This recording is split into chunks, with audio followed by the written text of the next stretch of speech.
Pendant des années, j'ai lu l'histoire de la mort de Lazare comme un simple récit, jusqu'à ce qu'il y a quelques années, le Saint-Esprit me dise « c'est Dieu qui te parle ».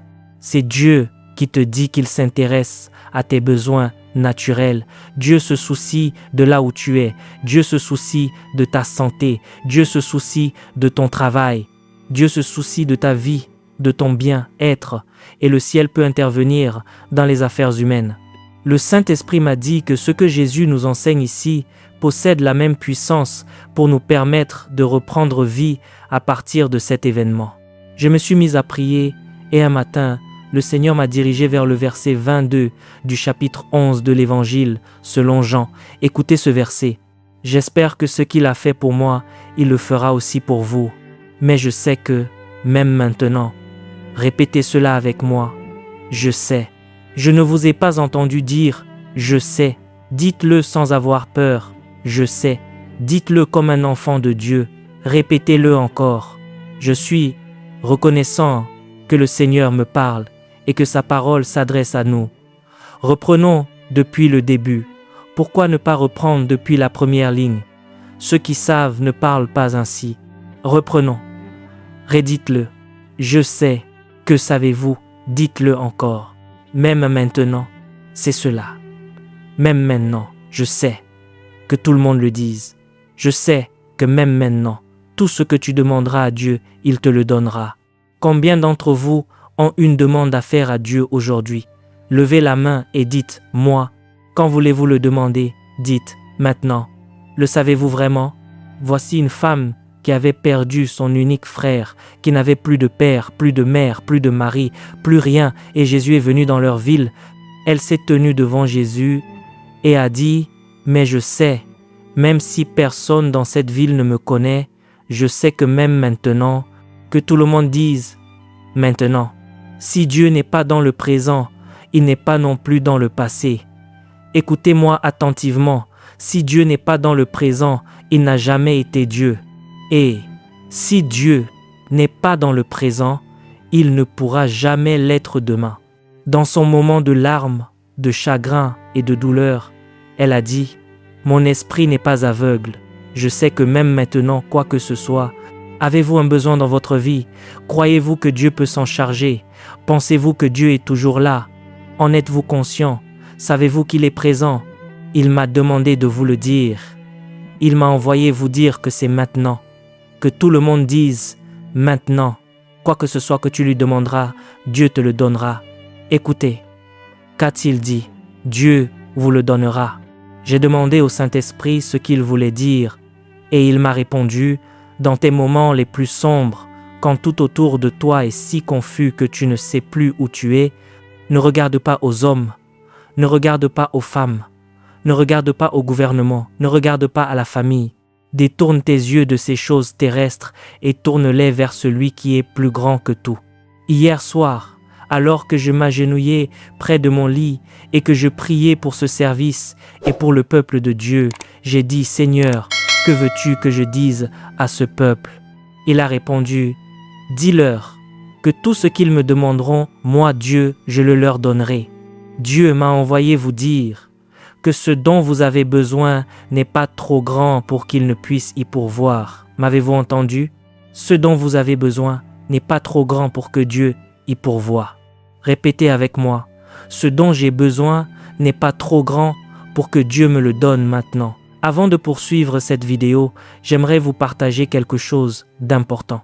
Si vous désirez aller plus loin avec Dieu et découvrir ce qui a réellement fait la différence dans la vie des grands généraux de la foi, je vous invite à vous procurer mon livre « Les généraux de Dieu ». Vous y découvrirez leurs habitudes spirituelles, les secrets de leur consécration, leur parcours, les sacrifices qu'ils ont consentis, comment la puissance de Dieu s'est manifestée dans leur vie, et surtout les principes bibliques que vous pouvez appliquer dès aujourd'hui pour marcher vous aussi dans une relation plus profonde avec Dieu. Le lien se trouve dans la description de cette vidéo. Je suis convaincu que ce livre sera une véritable bénédiction pour votre vie spirituelle. Maintenant, revenons à notre enseignement. Quand Jésus a entendu cela, il lui a dit ton frère qui est mort il y a 4 jours ressuscitera. Y a-t-il quelque chose dans votre vie qui risque de vous échapper? Votre santé menace-t-elle de vous abandonner? Votre emploi est-il menacé? Votre travail est-il en danger? Y a-t-il quelque chose que vous cherchez dans la vie? Y a-t-il une chose chère à votre cœur qui est sur le point de vous quitter? Y a-t-il quoi que ce soit que vous ayez perdu et qui vous était cher? Jésus me demande de vous dire que tout ce qui a quitté votre main reviendra. Tout ce qui est parti et dont vous avez besoin reviendra vers vous. M'avez-vous bien entendu? Mon frère, votre travail peut revenir. Une femme est venue me voir il y a 6 semaines. Je revenais de Corée, du Japon, de Chine et des Philippines. Cette femme est venue pleurer dans mon bureau. Je lui ai demandé quel était son problème. Elle m'a dit, mon mari est allé au tribunal pour demander le divorce. Je lui ai demandé ce qu'elle avait fait. Et elle m'a répondu, rien. Je lui ai demandé, veux-tu que ton mari revienne? Elle m'a répondu, il est le père de mes 4 enfants. Il est le mari de ma jeunesse. Nous sommes mariés depuis 23 ans. Je ne veux pas qu'il parte. Rappelez-le. Je lui ai demandé son nom. Elle a dit, John. J'ai alors dit, John, reviens, reprends tes papiers et jette-les. Elle m'a demandé ce qu'elle devait faire. Je lui ai dit, rien. Attends John, il revient. Elle a demandé, qu'avez-vous dit? J'ai répondu, John revient. Elle a dit, mais il a quitté la ville. J'ai répondu, le moyen de transport qu'il a emmené le ramènera. 24 heures plus tard, John est revenu, non pas en voiture, mais en prenant l'avion. John a dit, je n'arrivais pas à dormir. Je n'arrivais plus du tout à dormir. Elle lui a dit, c'est toi le problème. Vous savez, quand un mari et une femme se disputent, l'un des deux accuse toujours l'autre.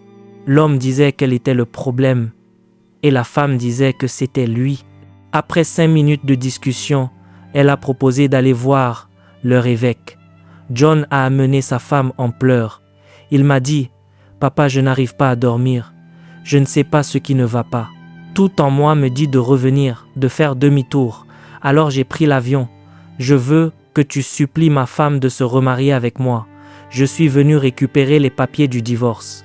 La femme s'est mise à pleurer et lui aussi s'est mis à pleurer. J'ai su alors que ce n'était pas Dieu qui avait éloigné cet homme d'elle. M'entendez-vous? Il y a beaucoup de choses qui vous échappent et vous pensez que c'est Dieu qui les retire alors que c'est l'œuvre du diable. Mais Jésus dit que cela revient.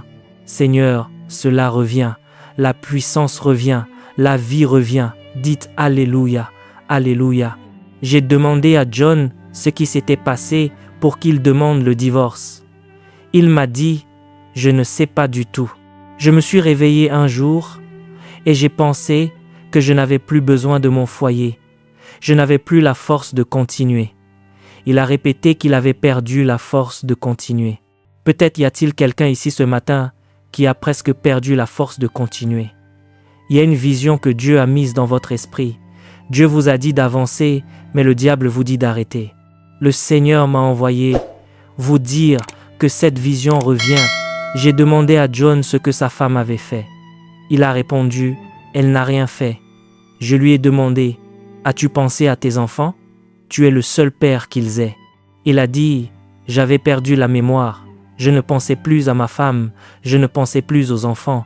Aidez-moi. Vous savez, la plus grande chose que j'ai apprise en 32 ans de marche étroite avec Dieu, c'est que jamais Dieu n'a refusé son aide à quiconque lui a dit « Dieu, aide-moi ». Dites avec moi « Dieu, aide-moi ». Dieu, aide-moi quand c'est difficile. Dieu, aide-moi quand c'est dur. Dieu, aide-moi quand je ne sais plus quoi faire. Dieu, aide-moi quand je suis dans la détresse. Dieu, aide-moi quand je suis faible. Dieu, aide-moi quand je suis à terre. Dieu, aide-moi quand je suis dans la confusion. Alléluia. Alléluia.